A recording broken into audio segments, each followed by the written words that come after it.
For its companions, trying to issue commands while there was still time, but they were just as shocked as were Quetzal. Their reactions were too slow to do anything but watch as the ship beast moved unnaturally fast and took up a blade from the floor where it lay. Quetzal barely had time to bellow a cry before its life ended and leaked upon the hall floor. Despite that one's apparent size, the creatures before him were light weights in comparison to what he had expected. Though they seemed large, their density was almost a joke, and it was as if their bones were hollow. The kick that had ended the fight had been intended to simply knock it down, but instead the thing had burst like a disgusting water balloon.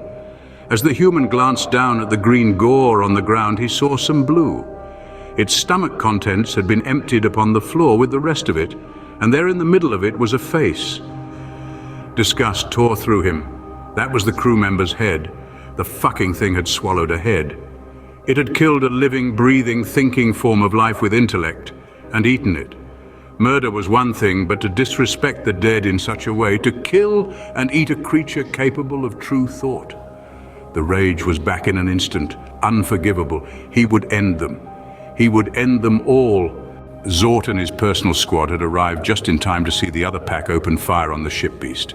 If his eyes weren't deceiving him, that bloody mess behind it was W. Quetzal. How in all the void did the thing manage that? Better not to find out, he supposed. In unison, they fired upon the thing before them as the other pack expelled the last of their ammunition. To his shock and horror, the thing charged them anyways. Their light rifle rounds didn't even pierce its hide. As it tackled one of his raiders into a wall, splattering it into a liquefied mess, it quickly became clear they were facing down something not seen within the Union for hundreds of thousands of years. A beast from a high-gravity death world. One by one, they were ripped apart by strength which rivaled that of a mechanical exosuit. The creature's lower limbs alone were flashing like shockwaves to break off limbs in sudden kicks of tremendous accuracy, all while an upper limb whipped a heavy-class blade that tore through and ripped aside anything else.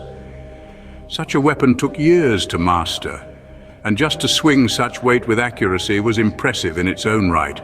But the beast seemed to dance with it, like it weighed nothing at all. To move such a dense and heavy weapon with no signs of balance loss was unheard of. The creature likely weighed as much as 3 of them combined, all packed into that small form.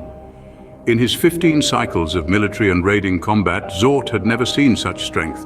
Not even from an enraged ruler in its death dance would match this. It seemed as if the creature had been genetically engineered for combat. Zort watched in horror and fascination as it naturally anticipated.